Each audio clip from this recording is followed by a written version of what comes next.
Ever wonder how these massive applications like AWS Lambda can launch in what feels like milliseconds? Yeah, it's really quite incredible. Today, we're going to try to understand just that. Absolutely. We're diving into this world of serverless container optimization Yeah. and really Yeah. trying to get a grasp on how AWS tackled this really difficult challenge of getting these lightning fast startup times Right. with these containers that are just loaded with gigabytes of data. Yeah, I mean, it's a problem of scale and speed, right? Right.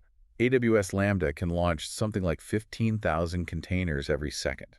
Oh, wow. So imagine, like, each container is this massive cruise ship, Okay. and it's carrying all the software and code you need for an application. Right. And now imagine trying to get 15,000 of those ships My goodness. out to sea, fully stocked and ready to go every single second. Yeah, that's a pretty mind-boggling image. Right. So how do they make sure these cruise ships don't just get stuck in the harbor waiting for everything to load? Well, you got to realize that you don't need the entire contents of the container right at the start. Okay. So you don't need all the supplies on our hypothetical cruise ship available immediately. Okay. The research paper we're looking at found that, on average, only 6.4% of the data in a container image is needed for that initial startup. Okay, so it's kind of like when you're packing a suitcase.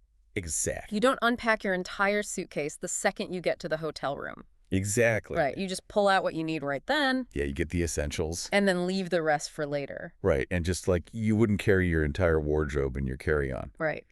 AWS breaks these huge container images down Okay. into these smaller, more manageable 512 kilobyte chunks. Okay. And this allows them to just grab the specific chunks needed at startup. Right. So it really reduces the amount of data that actually needs to be moved and loaded. That makes a lot of sense. Right. They've broken down the problem. They're only loading the essentials, Mm-hmm. but with potentially thousands of these containers starting every second, how do they ensure that those essential pieces are always readily available? Well, this is where their smart use of caching and deduplication comes into play. Okay. So think of caching, like Yeah. keeping your most commonly used tools Mm-hmm. within arm's reach. Right. So you're not wasting time. You don't have to go searching every time. Right. You need them immediately. Okay, so it's about having that right data Yeah, in the right place at the right time. exactly. What about deduplication then? Okay. How does that fit into this whole picture? So let's say you and your neighbor both order the same pizza Okay, from the same place. all right. Instead of making two separate pizzas and delivering them individually, Yeah, why not just deliver one bigger pizza and split it between you two? that makes sense. Right. So if two containers share a common base, they really only need one copy of that foundation. Exactly. And then to make sure that everybody has secure access to these shared chunks, Right. they use this technique called convergent encryption, Okay. which basically allows everyone to access the same encrypted data chunk Mm-hmm. without having to actually share the decryption key. Oh, wow. That's really interesting. So it's incredibly efficient. So it's like having a secret handshake Exactly. that gets you into the right place. Yeah. But you never have to say the password out loud. Exactly. You got it. That's fascinating. And it saves space. Right. And it also boosts that speed without compromising security. Yeah. And that's critical, right? Absolutely. Especially when we're talking about this much data, Mm-hmm. but with this much reliance on these shared resources, isn't there a risk if something goes wrong? Yeah. Like, what happens if one piece of this data becomes corrupted or unavailable? You're hitting on a very crucial point. Okay. Because in any large system, you have to think about failures, Yeah. how to minimize the impact of potential problems. Yeah. And to address this, AWS Lambda uses a few clever safeguards, Okay. including this technique called erasure coding, Okay. to make their shared cache incredibly resilient. Erasure coding. So that's a new one. Yeah, have you heard of that one before? I haven't. So imagine this. You have this very precious map, Okay. and instead of making copies, Mm. you decide to tear that map into pieces, Okay. and you hide each piece on a different island. Uh, But even if one of those islands were to vanish, right. you could still reconstruct the whole map Okay. using the pieces that remain. So even if one part of the system crashes, Exactly. they can still piece everything back together. That's the idea. Yeah. That's really clever. It's like a backup plan. Right. Your backup plan. Wow. And so instead of just copying data, Right. they spread it out Okay. across multiple servers. Mm-hmm. So even if one fails, Right. it's okay. You can still get the complete data. That's amazing. It ensures that availability and low latency that everybody wants. So we've got our container broken down into these smaller chunks. Yes. We've got smart caching to keep things within reach, Mm-hmm.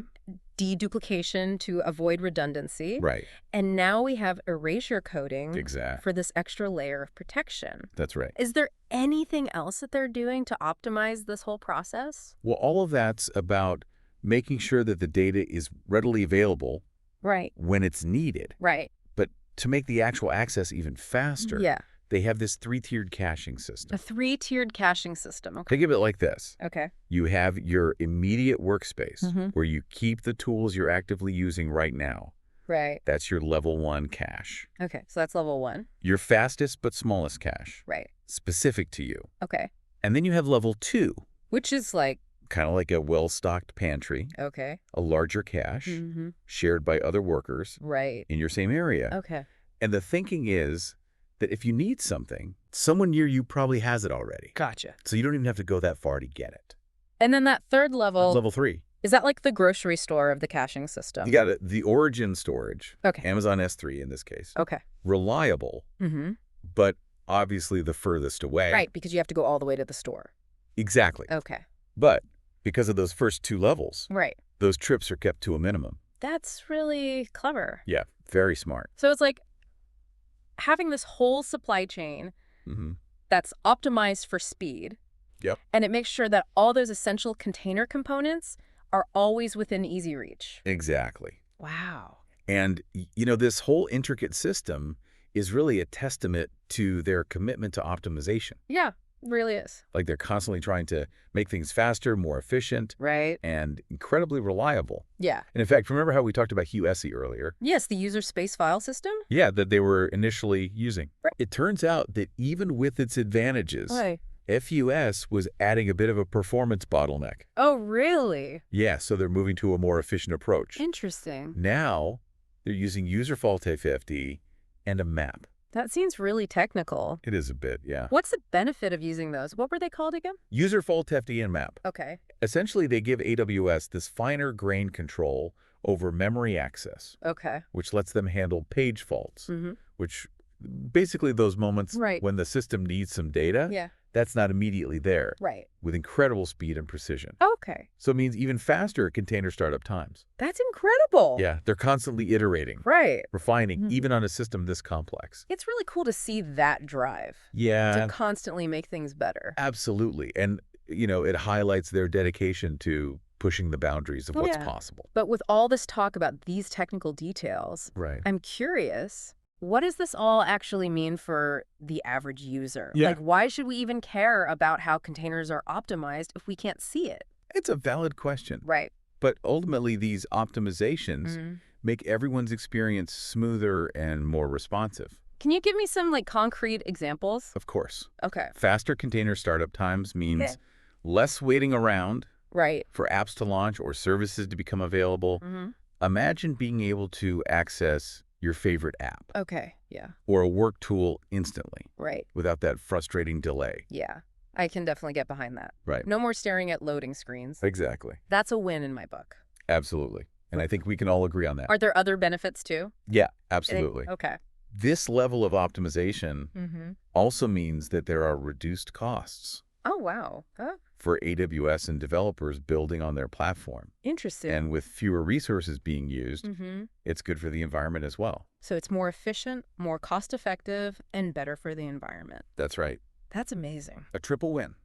It is a triple win. And it all comes back to that initial challenge. Right. How do you make these massive containers start super fast? Right. But by understanding the problem Yeah. and constantly innovating, Right. AWS has created a system that is truly impressive It really is. and incredibly beneficial Yeah, for everybody. for sure. It really sets a new standard Yeah, for performance and efficiency in the cloud. I completely agree. And, this whole deep dive Right. into AWS Lambda's inner workings Mm-hmm. has just been fascinating. It has been. It's so complicated. Yeah, but it's incredible. Right. To see how much is going on Yeah. behind the scenes. And, one of the things I found most thought-provoking Okay. about this whole research paper Yeah. was this whole idea that only a tiny fraction of the container Right. is actually needed at startup. Yeah. That's 6.4%. It's crazy. It really is. It makes you wonder if we could use this knowledge to completely rethink Yeah, the way that we design and build applications, exactly. like from the ground up. Imagine if we flip the script. Right. We've been talking about optimizing how containers are loaded, Yeah.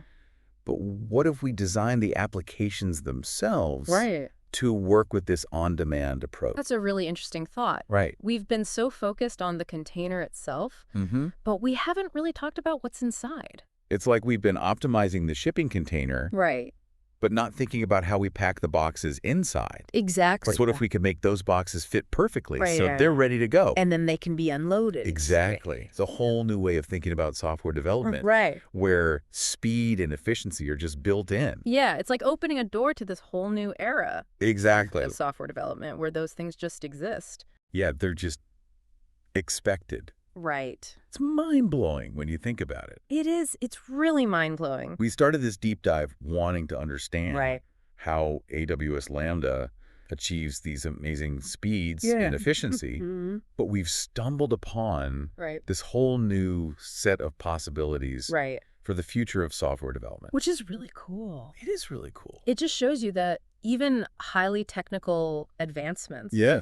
often have these implications that reach Way beyond way beyond their initial scope. the initial scope. Yeah. It's like what starts as a solution to a very specific problem can spark this completely new way Exactly. and working. And that's what's so exciting about technology. It is. It's constantly evolving. It really is. And for anybody listening who might be feeling a little overwhelmed I can imagine. with all this technical stuff, It's a lot to take in. it is a lot to take in, and that's okay. It is. This is a deep dive. The goal is to really explore Explore these concepts. all of these little details. And, even for us, there's Yeah. always more to learn. Right. The world of technology never stands still. It doesn't. So just stay curious. Right.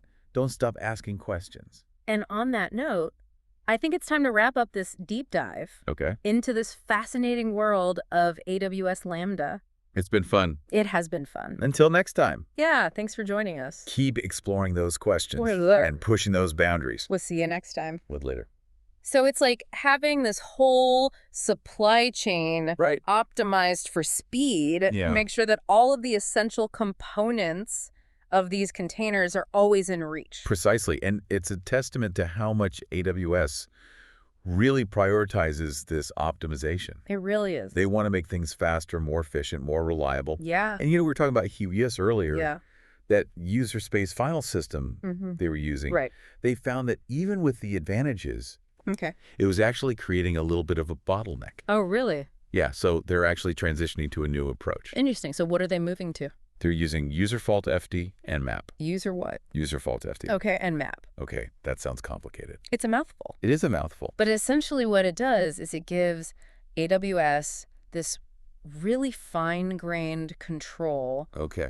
over memory access, which lets them handle these things called page faults. Page faults, okay. Yeah, have you heard of a page fault before? I can't say that I have. Okay, so page faults are basically Okay. those moments when the system needs data that's not quite there. Right, okay. So it's not immediately available. Got it. But with this new system, they can handle it Okay. with incredible precision Okay. and speed. So faster startup times. Exactly, even faster startup times. That's incredible. They just keep iterating.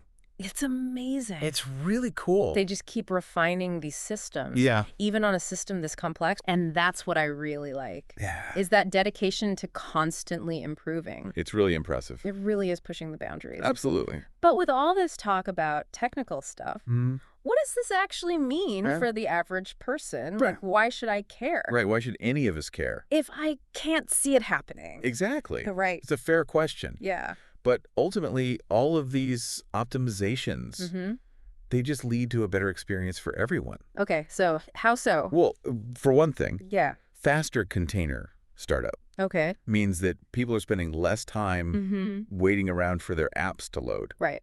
Imagine just being able to open up your favorite app. Instantly. Yeah. Or that critical work tool Right. immediately. Yeah. No more staring at loading screens. Oh, I would love that. Yeah, I think we all would. No more spinning wheels of doom. Exactly. Okay. So faster load times, that makes sense. Right. What other benefits are there? Well, this also means that there are reduced costs. Okay. for AWS Mhm. and for the developers Yeah. who are building on their platform. That makes sense. And because we're using fewer resources overall, Mm-hmm. it's actually better for the environment as well. Oh, so it's a win-win. Yeah. It's more efficient, Mhm. it's more cost-effective, Right. and it's better for the environment. A triple win. It is a triple win. It all comes back to that challenge. Right. How do you get these massive We containers launch quickly. to start in a blink of an eye? Right. And AWS has really found some incredibly creative solutions. They really have. It's quite impressive. This whole deep dive Yeah. into AWS Lambda has just been fascinating. It's really cool to see what goes on behind the scenes. Right. Yeah. It's so complex. It is. But it's amazing to see how much thought and engineering goes into it. It is. And one of the things I found most interesting in this paper Yeah. was the fact that only a tiny fraction, 6.4%. 6.4% of the container is actually needed at startup. It makes you wonder, Oh, it really does. like, what if we could use that knowledge Right. to rethink how we even build applications in the first place? So we've been talking about how to optimize the container, but you're talking about changing what's inside of it. What if we designed applications Yeah. specifically for this kind of on-demand loading? That's a really interesting concept. Right, because we've been so focused on optimizing the shipping container, Right. but not necessarily what goes in it. Right. So it's like we're optimizing how to pack the boxes in the best way Exactly. to get the most in. Yeah. But we're not changing how we design the things that go into the boxes. What if those boxes could just assemble themselves Right. once they got to their destination? Instantly. Instantly. It's like a whole new way of thinking about software development. Yeah, it's like a paradigm shift. Where speed and efficiency just exists. It's not even a question anymore. It's incredible. It's built in. Yeah. It's fascinating. It's really, really fascinating. It's like we're on the verge of this whole new world Right. where the limitations that we just accept now just don't exist. And it all comes from solving these really specific engineering challenges. Right. Like, how do we make this one thing faster? Yeah. But those solutions can lead to these huge shifts Right. in how we think about technology as a whole. It's incredible. And we started this whole deep dive We did. wanting to understand Yeah. how AWS Lambda Mm. achieves these incredible speeds and this efficiency. Right. It's amazing what they've done. It is amazing, but along the way, Yeah. we've stumbled on this whole new world of possibilities We have. for the future of software development. And that's what's so cool. It is really cool. It just shows you that these highly technical advancements Yeah. often have these implications that go way beyond Right. their initial scope. Yeah, it's like that ripple effect. Right. You throw one stone in the water, Yeah. And it just expands outward. and you have no idea how far those ripples are going to go. It's amazing. And for anyone listening Yeah. who might be feeling a little overwhelmed. Understandably. Right. It's a lot. It's a lot of information. It is a deep dive. It's a deep dive, and that's okay. Yeah. The goal is to explore. Explore these ideas. And even for us, Right. we're learning as we go. Always. Right. This world of technology, Yeah. it's constantly changing. It doesn't stop for anyone. It really doesn't. So yeah, the best thing you can do is stay curious. Right. Never stop asking those questions. And on that note, I think it's time for us to wrap up All right. this deep dive Yeah. into the fascinating world of AWS Lambda. It has been a journey. It really has. Thanks for coming along with us. And thank you all for listening. We'll see you next time. See you next time.